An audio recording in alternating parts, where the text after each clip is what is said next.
దేవుని నామమున మహిమకరంగా సేవకుని సాగరంగా ఆహ్వానిద్దాం. మరి ఇటు అవకాశము ఇచ్చినటువంటి దేవునికి హృదయపూర్వక వందనాలు. అదేవిధంగా మరి ఈ యొక్క అవకాశము నాకు ఇచ్చినటువంటి స్థానిక సంఘ సేవకులు ప్రసాదరావు గారికి, అదేవిధంగా అధ్యక్షులు కూడా ఆయనే కాబట్టి ఆయనకి ప్రత్యేకమైన వందనాలు నేను తెలియజేస్తూ ఉన్నాను.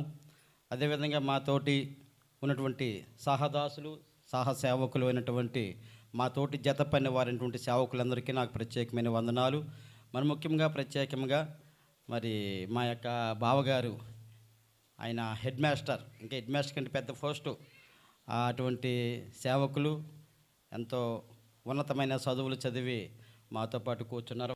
దేవుని యొక్క సన్నిధిలో వాక్యాన్ని బోధిస్తున్న సమయము దేవుడు మనతో మాట్లాడుతున్నాడు అనే విషయాన్ని మనం గ్రహించుకోవాలి. దేవుని వాక్యము సేవకుడు బోధించినప్పటికీ ఆ సేవకుడు దేవుని యొక్క పరిశుద్ధాత్మ ద్వారా పలకబడినటువంటి మాటే మీకు తెలియపరుస్తాడు. నేను చాలాసార్లు మీకు చెప్తూ ఉంటాను, ప్రార్థించేటప్పుడు మనం దేవునితో మాట్లాడుతున్నాం, వాక్యం చెప్పేటప్పుడు దేవుడు మనతో మాట్లాడుతున్నాడు. రాజాదిరాజు ప్రభువుల ప్రభువు అయినటువంటి ఆ దేవుడు మనతో మాట్లాడుతున్నప్పుడు మనం ఎంత జాగ్రత్త కలిగి ఉండాలో అర్థం చేసుకోవాలి. ఎందుకంటే ఒక పెద్ద అధికారులతో మనం మాట్లాడుతున్నప్పుడు ఎంతో జాగ్రత్తగా ఉంటాం. పెద్దవారితో అధికారులతో మాట్లాడుతున్నప్పుడు ఎంతో జాగ్రత్తగా ఉంటాం. మరి అధికారులకు అధికారి, రాజులకు రాజు, ప్రభువులకు ప్రభువు, సర్వ సృష్టికర్త అయినటువంటి దేవాది దేవుడు ఈరోజు మనం ఈ విధంగా దేవుని యొక్క సన్నిధిలో ఆరాధించుకుంటున్నామంటే దానికి కృప చూపినటువంటి వాడు మన ప్రభువు అయిన యేసయ్య. ఆ యేసయ్య మనతో మాట్లాడుతున్నప్పుడు మనం ఎంత జాగ్రత్తగా ఉండాలి, చాలా జాగ్రత్తగా ఉండాలి. ఆ చెప్పిన మాటలు విని మరి మనం హృదయంలో భద్రం చేసుకోవాలి. దేవుని యొక్క వాక్యంలోనికి మనం వెళ్దాము. ప్రభువైన యేసుక్రీస్తు ప్రభువారు ఎన్నో అద్భుతాలు చేశారు. ఎన్నో ఉపమానాలు యేసు ప్రభువారు బోధించారు. ఎన్నో సంగతులను, ధర్మశాస్త్ర సంబంధమైన సంగతులను ప్రభువైన యేసుక్రీస్తు వారు మనకి తెలియచేశారు. కానీ ఆయన చెప్పిన ఉపమానంలో కానీ, ఆయన చేసినటువంటి అద్భుతాల్లో కానీ మరి ఎంతో గొప్ప సత్యాలు అనేవి మనకు బయటపడుతూ ఉంటాయి. ఎన్నో అద్భుతాలు చేశారు.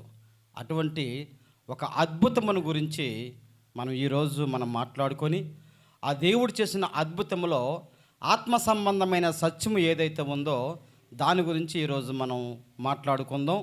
ఈరోజు దేవుని యొక్క వాక్య భాగముగా మార్కు సువార్త 10వ అధ్యాయము 46వ వచనం నుంచి 52వ వచనం వరకు మనం చదువుకుందాం. వారు యెరికో పట్టణమునకు వచ్చిరి. ఆయన తన శిష్యులతోనూ బహుజన సమూహముతోనూ యెరికో నుండి బయలుదేరి వచ్చిచుండగా తీమయు కుమారుడయు బర్తిమయి అను గుడ్డి భిక్షకుడు త్రోవ ప్రక్కన కూర్చుండెను. ఈయన నజరేయుడైన యేసు అని వాడు విని, దావీదు కుమారుడా యేసు, నన్ను కరుణింపుమని కేకలు వేయ మొదలుపెట్టెను. ఊరకుండమని అనేకులు వారిని గద్దించిరి. కానీ వాడు, దావీదు కుమారుడా నన్ను కరుణించుమని మరి ఎక్కువగా కేకలు వేసెను. ఆ గుడ్డివాడు, బోధకుడా నాకు దృష్టి కలుగజేయమని ఆయనతో అనెను. అందుకు యేసు, నీవు వెళ్ళుము, నీ విశ్వాసము నిన్ను స్వస్థపరిచినని చెప్పెను. వెంటనే వాడు త్రోవను ఆయన వెంట చూపి పొంది వెళ్ళెను. దేవునికి స్తోత్రం, హల్లెలూయా. ఇక్కడ గొప్ప అద్భుతమైన కార్యము జరిగింది. యేసు ప్రభువారు ఎన్నో అద్భుతాలు చేశారు. ఆయన చేసిన అద్భుతాలు ఆయన చేసిన మహత్కార్యాలు వ్రాయాలంటే ఈ యొక్క భూమి మీద పేపర్లు చాలు, అన్ని అద్భుతాలు చేశారు. అయితే ఆయన దేవుని కుమారుడని మనం తెలుసుకోవటానికి, దేవుని యొద్ద నుంచి పంపబడ్డాడని మనం తెలుసుకోవటానికి కొన్ని అద్భుత కార్యాలు కొన్ని ఇందులో బైబిల్ గ్రంథంలో వ్రాయబడ్డాయి. అంతే, ఆయన లేకపోతే ఆయన చేసిన అద్భుతాలు చాలా ఉన్నాయి. అయితే ఇక్కడ మనం చెప్పుకున్నటువంటి ఈ అద్భుతాన్ని గురించి మనం చూసుకున్నట్లయితే, బర్తీమయ అనేటువంటి ఒక గుడ్డివాడు, బర్తీమయ అనేటువంటి ఒక గుడ్డివాడు త్రోవ పక్కనే పడి భిక్షం అడుక్కుంటున్నాడు. ఆయన పుట్టుకతోనే ఆయన గుడ్డివాడు. మరి ఆయన బతుకు తెరువు కోసం ఏదోటి చేసుకోవాలి కాబట్టి ఆయన ఎవరో కొంతమంది తీసుకొని వచ్చి త్రోవ పక్కనే కూర్చోబెట్టి సాయంకాలం మరలా ఆయన్ని తీసుకొని వెళ్ళేవారు. అయితే ఆ రకంగా ఆ గుడ్డివాడు తాలూకా జీవితం అలాగా గడిచిపోతూ ఉంది. కానీ ఆయనకి ఒక ఆశ ఉంది. ఏంటి? అందరూ ఈ లోకాన్ని చూస్తూ ఉన్నారు, అందరూ ఒకరి మీద ఆధారపడకుండా ఎవరి పని వాళ్ళు చేసుకుంటున్నారు. నాకు ఈ గుడ్డితనం అనేటువంటిది నాకు అడ్డొచ్చింది. నేను స్వస్థపరచబడితే నాకే కానీ కళ్ళు ఉన్నట్లయితే నేను కూడా అందరిలాగే ఉండేవాడిని అని చెప్పేసి ఎప్పుడు కూడా దేవునికి ఆయన ప్రార్థన చేసుకునేవాడు, ఆశ కలిగి జీవించేవాడు. అటువంటి ఆశ కలిగి జీవించేవాడు. అయితే బర్తీమైనటువంటి ఈ యొక్క గుడ్డివాడు త్రోవ పక్కన గుడ్డితనంగా ఆయన ఉండి భిక్షము అడుక్కుంటూ ఉన్నప్పుడు ఒకనొక రోజు యేసు ప్రభువారు ఆ మార్గాన్ని వస్తూ ఉన్నారు. మీకు ముందు కథ బోధిస్తున్నాను. యేసు ప్రభువారు ఆ మార్గాన్ని వస్తూ ఉన్నారు. వస్తూ ఉన్నప్పుడు ఆయన యొక్క చప్పుడు విని, ఏ చప్పుడు అండి? ఆయన యొక్క చప్పుడు ఆయన విన్నారు. అంటే యేసు ప్రభు వచ్చినప్పుడు యేసు ప్రభుతో పాటు అనేక మంది జనాంగము, శిష్యులతో పాటు అనేక మంది మనుషులు ఆయన దగ్గరికి వచ్చేవాళ్ళు. దేనికోసం? తన పిల్లలను ఆశీర్వదించమని చెప్పడానికి, తన యొక్క కష్టాన్ని యేసు ప్రభు వారికి తెలియపరచడానికి, తనకున్నటువంటి సమస్య ఏదైనా ఉంటే యేసు ప్రభువు చెప్పుకోవటానికి, ఆ సమస్య నుంచి విడుదల పొందటానికి అనేక మంది పలానా సమయంలో పలానా ఏరియాకి యేసు ప్రభు వారు వస్తున్నారు అని అంటే తండోపుతండాలుగా యేసు ప్రభు దగ్గరికి రావడానికి అనేక మంది జనాలు వస్తూ ఉండేవారు. అయితే ఆ యొక్క చప్పుడు విన్నటువంటి ఈ బర్తీమయ, ఆయనకి గుడ్డితనం కాబట్టి ఆయనకి ఏమీ కనిపించదు. చప్పుడు విన్నాడు. విని ఎవరయ్యా ఈ పక్కన ఎలా నుంచి వెళ్తున్నారు, ఇంత చప్పుడు వస్తుందని అడిగితే ఆ పక్కన ఉన్నవారు అన్నారు, యేసు ప్రభు వారి దారిన మార్గాన్నే వెలుచున్నాడు అని చెప్పినప్పుడు ఆయన ఒకటి గట్టిగా కేక వేశాడు. ఏ విధంగా? నజరేయుడైన యేసు, దావీదు కుమారుడా, నన్ను కరుణించమని కేకలు వేసను. అక్కడ చాలామంది అతను అడ్డగించారట. ఉండవయ్యా నువ్వేటి, ఇక్కడ ఇంకా చాలామంది ఉన్నారు అని చెప్పేసి అడ్డగించినప్పటికీ కూడా ఆయన మరింత గట్టిగా నజరేయుడైన యేసు, దావీదు కుమారుడా, నన్ను కరుణించమని ఇంకా పెద్ద పెద్ద కేకలు వేస్తూ ఉన్నారు. ఆ కేక ఎవరికి వినపడిందంటే మన ప్రభువైన యేసుక్రీస్తు ప్రభు వారికి వినబడింది. వెంటనే యేసు ప్రభు వారు ఆగారు. ఆగి ఆయన పిలిచికి రమ్మన్నారు. ఆయన పిలుచుకొచ్చారు. నీకేం కావాలనుకుంటున్నావు? నీవేమి ఆశపడుతున్నావు? నేనేం చెయ్యాలని నువ్వు అనుకుంటున్నావు?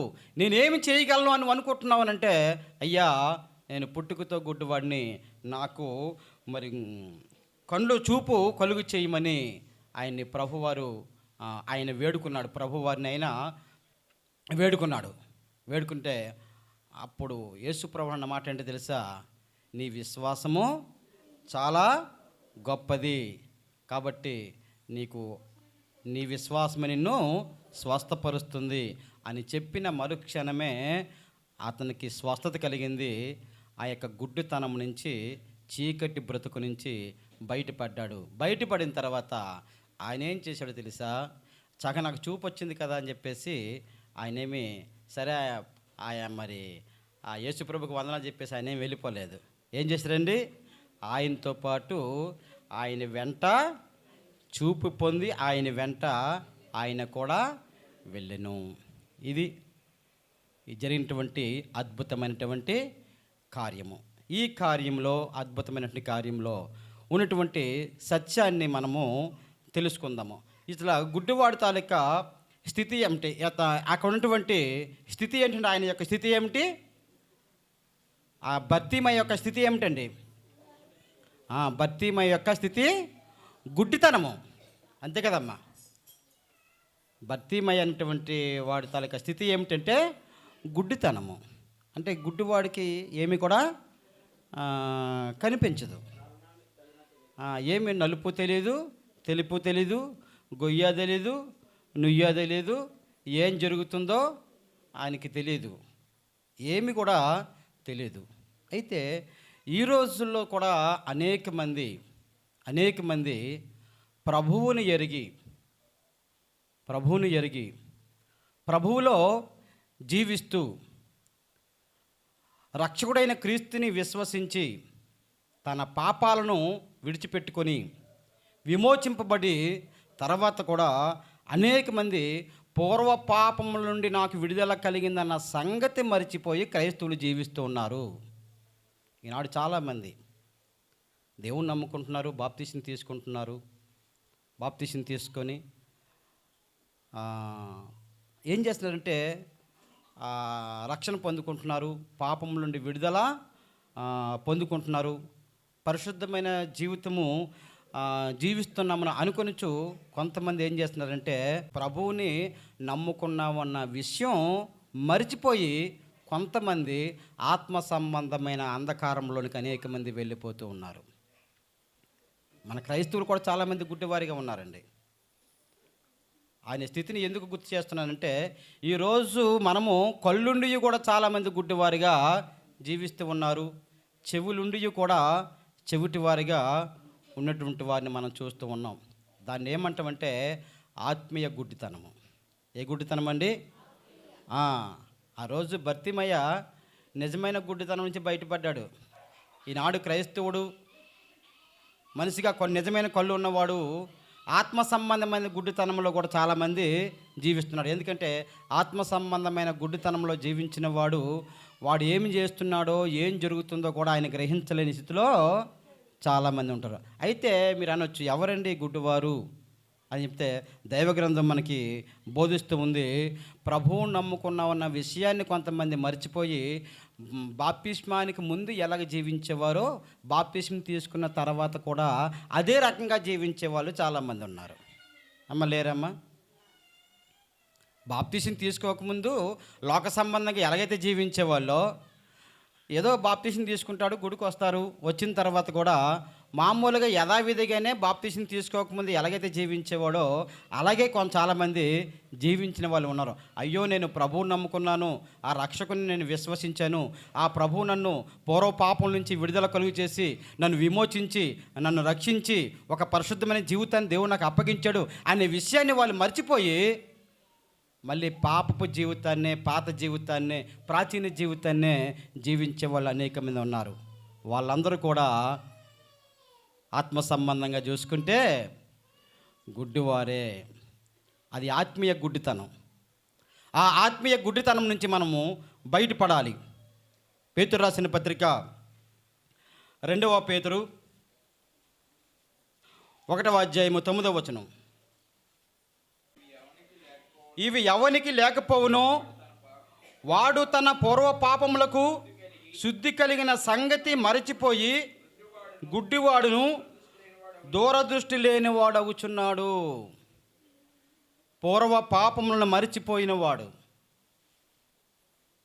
చాలామంది ప్రభువులో ఉండి కూడా దేవుడు మనల్ని వెలుగులోకి పిలుచుకున్నాడు. వెలుగులోకి పిలుచుకొని ప్రాచీన స్వభావాన్ని తీసివేసి నూతన స్వభావాన్ని మనకిస్తే ఆ నూతన స్వభావంలో దేవుని మహిమాత్మ జీవించవలసిన మనము చాలామంది క్రైస్తవులు దేవునికి వ్యతిరేకమైన జీవితాన్ని జీవిస్తూ ఉన్నారు. వాళ్ళందరూ అయ్యో దేవుడు నన్ను రక్షించాడు అనే విషయాన్ని మర్చిపోతున్నారు. అటువంటి వాళ్ళు ఆత్మ సంబంధమైన గుడ్డివారిగా ఉన్నారు అని చెబుతూ ఇక్కడ 9వ వచనం మనం చదువుకున్నప్పుడు ఇవి ఎవనికి లేకపోవునో, వాడు గుడ్డివాడు, ఎవనికి లేకపోవునో. ఏమి లేకపోయినా చూడండి, 6వ వచనం 5వ వచనం చదువుకుందాం చూడండి ఒకసారి. ఆ హేతువు చేత మీ మట్టుకు మీరు పూర్ణ జాగ్రత్త గలవారై మీ విశ్వాసమందు సద్గుణమును, సద్గుణమునందు జ్ఞానమును, జ్ఞానమునందు ఆశానిగ్రహమును, ఆశానిగ్రహమునందు సహనమును, సహనమునందు భక్తిని, భక్తి యందు సహోదర ప్రేమను, సహోదర ప్రేమయందు దయను అమర్చుకొనుడి. ఇది క్రైస్తవుని యొక్క లక్షణాలు ఏంటో తెలుసండి. దేవుని యొక్క సద్గుణములు మనలో ఉండాలి. మనము క్రీస్తుని ధరింపజేసుకున్న వారిగా మనం ఉండాలి. క్రీస్తుకు మనం సాక్షులుగా మనము జీవించాలి. క్రీస్తు మనకు ఒక మాదిరి చూపించి వెళ్ళారు. ఆ మాదిరిని మనం అనేక మందికి చూపించిన వారిగా మనము ఉండాలి. అవి ఉండాలంటే సద్గుణములు, దైవ గ్రంథంలో సద్గుణములు ఉన్నాయి, మంచి గుణాలు ఉన్నాయి. ప్రేమ, సంతోషము, సమాధానము, దీర్ఘశాంతము, దయాలత్వము, ఇవన్నీ కూడా ఉన్నాయి. అవన్నీ కూడా క్రైస్తవంలో ఉండాలి. అవి ఉండాలని తెలిసింది కూడా దాన్ని నిర్లక్ష్యం చేసిన వారు అనేక మంది ఉన్నారు. అమ్మ క్షమించాలని సంగతి తెలుసు, కానీ ఎదటివారిని మనం క్షమించం. వాడికి సహాయం చేయాలన్న ఆలోచన మనకు ఉంటుంది, కానీ సహాయం చేయం. సహోదర ప్రేమ చూపించాలని దైవగ్రంథం ఉంది. సహోదర ప్రేమ మాత్రం మనము ఎవరి మీద మనము చూపించం. దైవగ్రంథం బోధిస్తుంది, నేను ఆశ యందు నిగ్రహం కలిగి ఉండాలి. లోక సంబంధమైన కోరికలు ఎన్నో ఉంటాయి. ఆ కోరికల యందు నిగ్రహం కలిగి ఉండాలి, ఆశా నిగ్రహం కలిగి ఉండాలి. కానీ దైవగ్రంథం బోధించినప్పటికీ మన క్రైస్తవుగా ఉండి కూడా ఆ నిగ్రహంలో మనం ఉండకుండా ఆశ కలిగి మనం జీవిస్తూ అనేకమైనటువంటి ఇబ్బందులు మనం పాలవుతూ ఉంటాం. కాబట్టి ఇవన్నిటినీ మనం చూసినంతే అవన్నీ లేనివాడు, ఇవి ఎవని యందు లేకపోవునో వాడు గుడ్డివాడై ఉన్నాడు. ఏంటేంటి మనం చదువుకున్నాం ఇక్కడ. మనం ఒకసారి జ్ఞానము లేనివాడు నిజమైనటువంటి గుడ్డివాడే. జ్ఞానం ఉండాలి. ఆ జ్ఞానం ఎక్కడ ఉందండి? ఆ జ్ఞానం ఎక్కడ దొరుకుతుంది? దేవుని యొక్క సన్నిధిలో ఉంది. యెహోవా యందు భయభక్తులు కలిగి ఉంటే జ్ఞానమునకు మూలము. యెహోవా యందు భయభక్తులు కలిగి ఉండుట జ్ఞానమునకు మూలము. ఆ జ్ఞానం ఉంది. మన చేతిలో బైబిల్ ఉంటుంది, కానీ బైబిల్ పట్టుకొని తిరుగుతాం. కానీ బైబిల్లో ఉన్నటువంటి జ్ఞానాన్ని మాత్రం మన హృదయంలో మనం భద్రం చేసుకోము. దాన్ని ఆత్మీయ గుడ్డితనమే. ఆశా నిగ్రహము, తర్వాత సహనం ఉండాలి. క్రైస్తవునికి సహనం అనేది ఉండాలి. ఇందా మనం పాట పాడారు, యేసు పాస్టర్ గారు పాట పాడారు, రేగు ద్వారా పడకు, ఓర్చుకో, ఎవరేమి తిట్టినా కొట్టినా ఓర్చుకో. ఆ సహనం అనేది ఉండాలి క్రైస్తవునికి. ఆ సహనం లేకుండా ఎవడైనా ఏదన్నా మనల్ని అన్నప్పుడు వెంటనే మనం తిరుగుబాటు పడిపోయి వాడిని కొట్టడమో, తిట్టడమో, లేకపోతే వ్యతిరేకించడమో చేసామనుకోండి, అది నిజంగా జ్ఞానం లేని వాడి పని. దైవగ్రంథాన్ని నువ్వు అనుసరించట్లేదు అని నేను చెప్పగలటువంటిప్పుడు. ఎందుకంటే అది ఎవడుంటుంటే వాడు ఈ యుగ సంబంధమైన దేవత మనుషులకు గుడ్డితనము కలుగు చేస్తూ ఉంది. ఈ యుగ సంబంధమైన దేవత ఏం చేస్తుందంటే మనకి గుడితనం కలుగు చేస్తూ ఉంటుంది. మనం ఏం చేస్తున్నామో మనకు తెలియనివ్వకుండా అదే చేస్తుంది. అందుకే ఈ యుగ సంబంధమైన దేవత నుండి మనము అంధకార శక్తుల, దురాత్మల సహవాసం నుంచి మనం బయటపడాలంటే దైవ గ్రంథాన్ని మనం తప్పక మనము పాటించాలి. దైవ గ్రంథాన్ని మనము చదువుకోవాలి. దైవ గ్రంథంలో ఉన్నటువంటి సద్గుణములు అన్నీ కూడా మనము అనుసరించిన వారిగా ఉండాలి. ఇంకేం చెప్తుంది? భక్తి ఉండాలి. భక్తి అంటే ఏదో గుడికి వచ్చేయడం, ఆరాధనకి రావడం, కానుకలు ఇవ్వటం, ఉపవాసాలు ఉండడం, అది కాదు నిజమైన భక్తి అంటే. నిజమైన భక్తి అంటే అది కాదు. యెహోవా యందు భయభక్తులు అంటే చెడుతనమును అసహించుకుంటే నిజమైనటువంటి భక్తి. ఈ చెడుతనమును అసహించుకున్న వాడే యెహోవా యందు భయభక్తులు గలవాడు ఉంది. అంటే చెడుతనమును అసహించుకున్నాం అనుకోండి, నీ మాట సత్యము, నీ జీవితం సత్యము, నీ ప్రవర్తన సత్యము, అన్నీ సత్యంగానే ఉంటాయి. ఆ చెడుతనమును అసహించుకోకుండా నువ్వు జీవిస్తున్నావు అనుకో, ఆ యొక్క చెడుతనమునికి మూలకారణటువంటి అబద్ధ ప్రవక్తటువంటి చెడు తలంపుని మనకిచ్చేటువంటి సాతానుడు మన మీద నెత్తి మీద ఉన్నప్పుడు మనం ఏం చేస్తాడంటే మన కన్నులు మూసేసి ఏం చేస్తున్నామో మనం తెలియని స్థితిలో ఆ సాతానుడు మనల్ని నడిపిస్తూ ఉంటాడు. కాబట్టి సహోదర ప్రేమ కూడా ఉండాలి. ఇప్పుడు ఎవడైనా మీ ఇంటికి వచ్చి, అయ్యా నాకు ఆకలేస్తుంది, వస్త్రాలు లేవు, నాకు చలి చేస్తుంది అని ఎవరైనా చెప్పాడు అనుకోండి, నీకు అవకాశం ఉంటే భోజనం పెట్టు. నీకు అవకాశం ఉందనుకో, ఒక దుప్పటో లేకపోతే ఒక రొగ్గో ఆయనకిచ్చి పంపించు. అంతేగాని సరే బాబు చలేస్తుందా, సరే ఆకలేస్తుందా, కొంచెం అలాగే వెళ్ళాలి అక్కడ మంట వేసుకొని నువ్వు కొంచెం చలి కాసుకో అని చెప్తే బాగుంటుందా? అది సహోదర ప్రేమ ఎలాగవుతుంది? ఉచిత సలహాలు ఇచ్చేవాళ్ళు చాలామంది ఉంటారు. ఆపదలో ఉన్న వారిని అవకాశం ఉన్నంత వరకు మనకు అవకాశం ఉంటే వాడిని ఆదుకోవాలి. అది సహోదర ప్రేమ అంటే, అవసరమైనప్పుడు వాడిని ఆదుకోవడం. ఇటువంటి ఎవరైతే లేకుండా ఉన్నారో, ఇవి ఎవరికి లేకపోవునో వాడు గుడ్డివాడై ఉన్నాడు. క్రైస్తవుడిగా మనం చేయవలసినటువంటి కొన్ని కార్యక్రమాలు, ఆ యొక్క మంచి కార్యాలు మరిచిపోయి అనేక మంది క్రైస్తవులు జీవిస్తూ ఉన్నారు. వాళ్ళు కళ్ళుండి కూడా దేవుని దృష్టిలో గుడ్డివారిగానే ఉన్నారు అని చెబుతూ ఇంకో మాట అంటున్నారు. అలా ఎవరుంటారంటే, దేవుణ్ణి ఎరుగని వారు అలా ఉంటారు. వాళ్ళకి తెలియదు వెలుగంటే ఏమిటో వాళ్ళకి తెలియదు, సత్యం అంటే ఏమిటో వాళ్ళకి తెలియదు. వాళ్ళకు ఒక నియమాలు ఉంటాయి, వాళ్ళకు పద్ధతులు ఉంటాయి. వాళ్ళ ప్రకారంగా వాళ్ళు నడుచుకుంటూ పోతూ వాళ్ళు ఉంటారు. వాళ్ళ మనసు కఠినంగా ఉంటుంది కాబట్టి వాళ్ళలాగా మనం జీవించకూడదు. ప్రత్యేకత అంటారు. ఇప్పుడు క్రైస్తవుడికి ప్రభుని విశ్వసించలేని వారికి ప్రత్యేకత ఉండాలంటారు. ప్రత్యేకత అంటే ఏదో బొట్టు తీసేయడమో, తెల్లసీర కట్టుకోవడమో, లేకపోతే అది కాదు.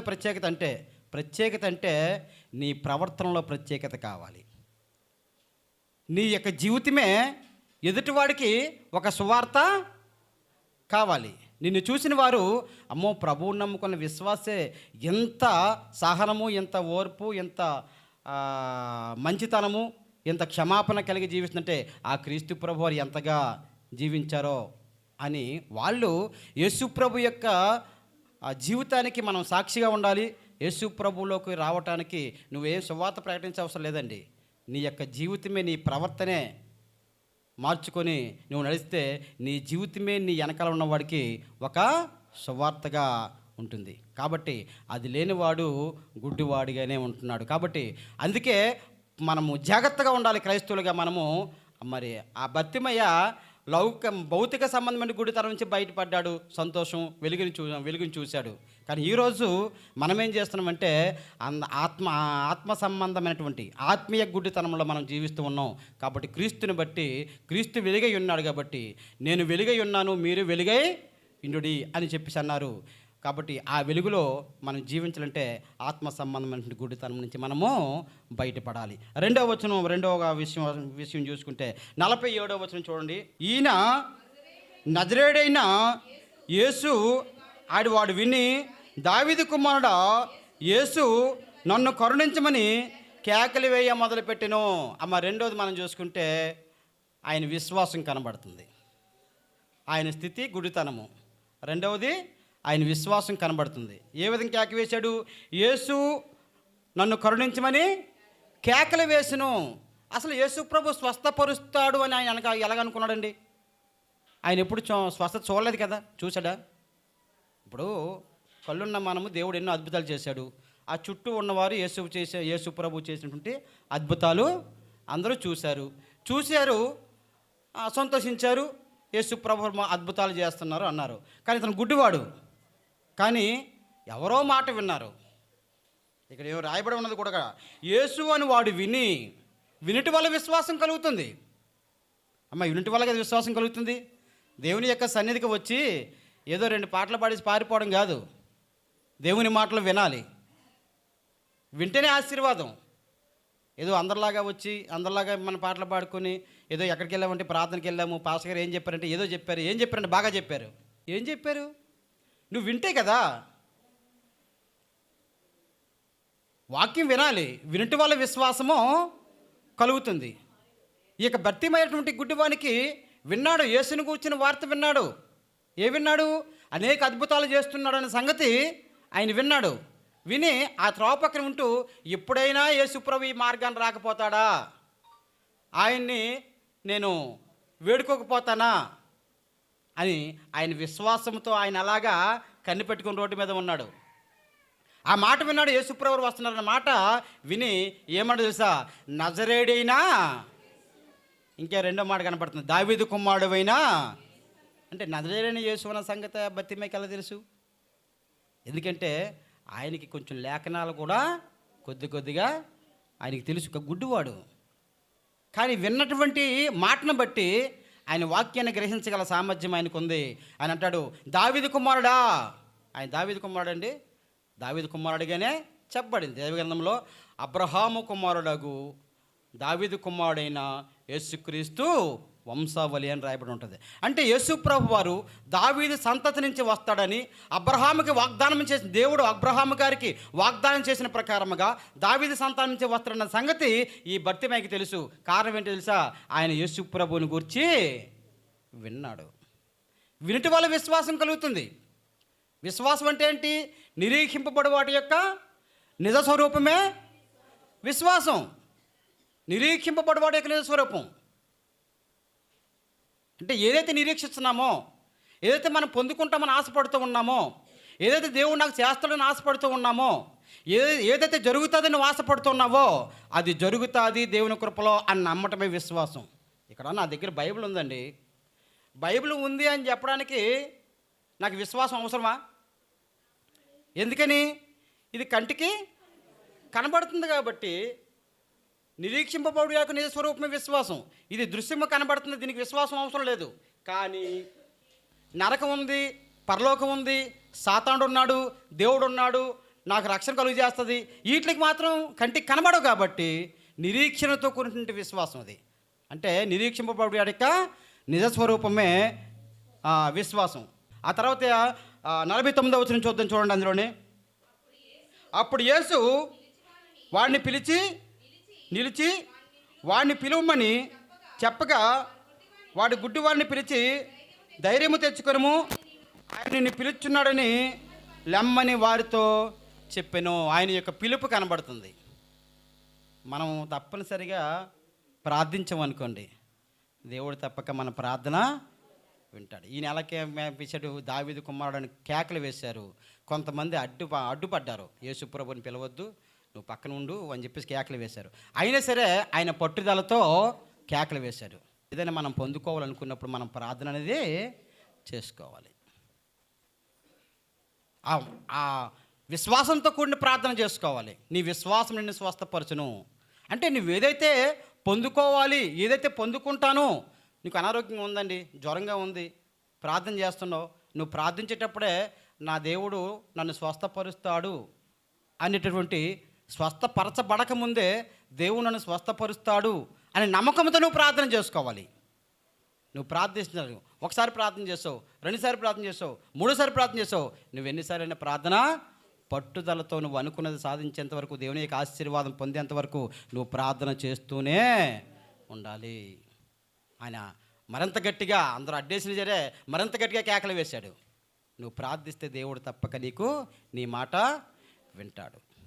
నువ్వు ప్రార్థిస్తే పట్టుదలతో, పరిశుద్ధమైన జీవితంతో నువ్వు ప్రార్థిస్తే నువ్వు గట్టిగా ప్రార్థన చేయాల్సిన పని లేదు. చాలామంది అంటారా, మా గట్టిగా ప్రార్థన చేయండి. గట్టిగా ప్రార్థన చేయాల్సిన పని లేదు, పట్టుదలతో ప్రార్థన చేయండి. గట్టిగా ప్రార్థన చేస్తే ఇక్కడి నుంచి అక్కడ దాకా వినబడుతుందేమో. నువ్వు హృదయంలో ప్రార్థన చేసుకునే సరే దేవునికి వినబడుతుంది. కానీ నువ్వు ప్రార్థించేటువంటి నీ ప్రార్థనలో కలుమిషము లేకుండా చూసుకోండి, కక్ష లేకుండా చూసుకోండి, స్వార్థం లేకుండా చూసుకోండి. పరిపూర్ణమైన హృదయంతో, పరిశుద్ధమైన హృదయంతో నువ్వు దేవునికి ప్రార్థన చేస్తే నీ ప్రార్థన తప్పక వినబడుతుంది. ఆ యొక్క ప్రార్థనకి దేవుడు వెంటనే దేవుడు నిన్ను పిలుచుకుంటాడు. దేవునికి తగిన జవాబును తప్పనిసరిగా దేవుడు నీకు ఆయన ఇస్తాడు, పిలుచుకుంటాడు. ఎందుకు పిలుచుకుని ఈ భర్తమైన ఎందుకు పిలుచుకున్నాడు? చీకటి బ్రతుకు నుంచి వెలుగులోకి నడిపించడానికి భర్తమైనే తెలుసుకున్నాడు.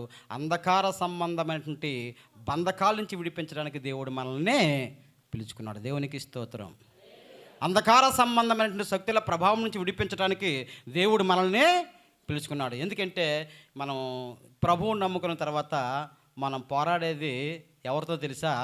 శరీరాలతో కాదు, ఆత్మ సంబంధమైన దురాత్మల సమూహముతో మనము పోరాడుచున్నాము. నువ్వు ఏంటండి? ఈ లోకనాథులతోనూ ప్రధానులతోనూ అంధకార సంబంధమైన శక్తులతోనూ మీరు పోరాడుచున్నారు. కాబట్టి మనం పోరాడేది, వాడు పోరాటం అంటే ఏంటి? వాడు ఎంచోపు కూడా సాతాను ఎంచోపు కూడా ఆ చీకటిలోనికి లాగడానికి మన ప్రయత్నము. అయితే మీరు ఏం చేయాలంటే వెలుగులోకి రావడానికి ఆ సాతాను శక్తులతో, బంధకాలతో మనము పోరాడాలి. అంటే ఆ అంధకార శక్తుల ప్రభావం నుంచి విడుదల పొందుకోవాలంటే యేసు ప్రభు యొక్క సహాయం మనకి చాలా అవసరం ఉంది. ఎందుకంటే ఆ బంధకాల నుంచి విడిపించేవాడు ఒక యేసయ్యే. పాపపు బ్రతుకు నుండి, చీకటి బ్రతుకు నుండి, దురాత్మల సమూహములటువంటి బంధకాల నుంచి విడిపించేవాడు ఒక యేసయ్యే. కాబట్టి ఈ లోకంలో మనం జీవించి ఉన్నంతకాలం కూడా మరి ఆత్మ సంబంధమైన గుడ్డితనంతో కాకుండా పరిశుద్ధమైన జీవితంతో మరి సాతాను శక్తులను ఎదిరించి ఈ లోకంలో జీవించడానికి మన యొక్క పోరాటం ఎప్పుడు కూడా జరుగుతూనే ఉంటుంది. కాబట్టి మనం ఎప్పుడు కూడా యేసు ప్రభు యొక్క సహాయం తీసుకొని యేసయ్య ద్వారా అంధకార శక్తుల ప్రభావములను జయించి ఈ లోకంలో మనం జీవించి వెలుగులోకి మనము రావాలి. కాబట్టి ఆయన పిలుపుకు మనం లోబడి మనం జీవించాలి. ఆయన పిలుచుకున్నాడు, ఆయన మనల్ని అందరినీ కూడా పిలుచుకున్నాడు. ఇక్కడ మన అందరినీ కూడా దేవుడు పిలుచుకున్న వాళ్ళే. ఈ లోకంలో చాలామంది ఉన్నారు, వాళ్ళు ఎవరు దేవుని యొక్క సంకల్పంలో లేరు, వాళ్ళు పిలుచుకోలేదు కాబట్టి వాళ్ళు రాలేదు. ఈరోజు మనం అందరం కూడా ఉన్నప్పుడు దేవుని పిలుచుకున్నాడు. ఆ పిలుపుకి తగినట్టుగా మనం కూడా జీవించాలి.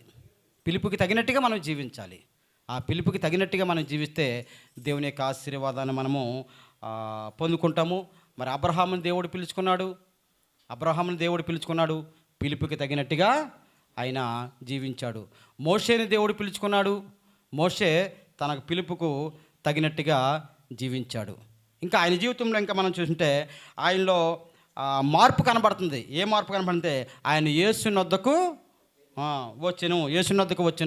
ఆయన వచ్చినప్పుడు ఏం చేశాడంటే పై ఉన్నటువంటి దుప్పటిని తీసి పక్కన పడేసి యేసు ప్రభు దగ్గరికి వచ్చినట్లుగా మనము చూస్తూ ఉన్నాం. యేసు ప్రభు దగ్గరికి వచ్చారు. వచ్చిన తర్వాత ఆయన తన జీవితాన్ని సమర్పించుకున్నారు. యేసు ప్రభు దగ్గరికి వచ్చిన తర్వాత ఆ దుప్పటిని పారివేశాడంటే లోక సంబంధమైన నీతిని యావత్తు కూడా పారివేసి స్వనీతిని విడిచిపెట్టేసి తర్వాత సమస్తాన్ని విడిచిపెట్టుకొని ప్రభు దగ్గరికి వచ్చాడు. వచ్చిన తర్వాత స్వస్థత పొందాడు. స్వస్థత పొందిన తర్వాత ఆయన తన ఇంటికి వెళ్ళిపోకుండా యేసు ప్రభుతో పాటు వెళ్ళినట్టుగా చూస్తున్నాం. కాబట్టి ప్రభువులోకి వచ్చిన మనము మన మరణ పర్యంతం వరకు క్రీస్తుతో పాటు మనము నడవాలి. కొంతకాలం నడిచి కొంతకాలం వెనకపోయి కొంతకాలం ముందుకు పోవడం కాదు. మన జీవితం ఎప్పుడైతే మనం ప్రభువు నమ్ముకొని విశ్వసించి బాప్తీసం తీసుకొని దేవుని బిడ్డగా, దేవుని కుమారుడిగా, కుమార్తెగా మనము ఎప్పుడైతే మనం పొందుకున్నామో ఆ రోజు మొదలుకొని మన మరణ పర్యంతం వరకు క్రీస్తుతో పాటు మనము నడుచుకోవాలి. ఆ క్రీస్తుతో పాటు మనం నడుచుకుంటే ఎంతో ఆశీర్వాదాలు మనము పొందుకుంటాము. ఆత్మ సంబంధమైనటువంటి జ్ఞానాన్ని మనము పొందుకుంటాము. ఆత్మ సంబంధమైనటువంటి వెలుగును మనము పొందుకుంటాము. మనం మరణించిన తర్వాత పరలోకంలో గొప్ప బహుమానాన్ని మనము మరి పొందుకుంటాము. క్రీస్తు ఒక మాదిరి పరిశుద్ధమైన జీవితానికి మాదిరి మనకు ఇచ్చినాడు. ఆ పరిశుద్ధమైన జీవితము జీవించి నిజమైన మార్గం ఏదో మనతో ఉంటుంటూ అనేక మందికి మనము చూపించిన వారిగా ఉండాలి. మరి ఎంతమంది క్రీస్తు మార్గంలో మనం జీవిస్తూ ఉన్నామో ఆలోచించుకొని ఒకవేళ మనం ఇంకా ఆత్మీయ గుడితనంలో మనం జీవించున్నట్లయితే ఈరోజే ఇప్పుడే ఆ యొక్క అంధకారం నుంచి బయటపడి క్రీస్తుతో పాటు జీవించి క్రీస్తు మార్గాన్ని అనేక మందికి తెలియపరచాలని ఆ వెలుగును అనేక మందికి మన ద్వారా ప్రచారం చేయాలని తెలియజేస్తూ నేను ముగిస్తూ ఉన్నాను. ఇటు అవకాశం ఇచ్చినటువంటి సేవకులకు ప్రత్యేకమైన వందనాలు తెలియజేస్తూ ఉన్నాను.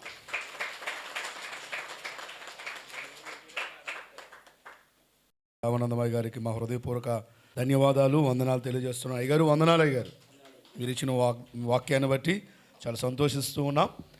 అలాగనే ఈ సమయంలో ప్రార్థన, ఈ కూడిక సెక్షన్ ముగించబడింది.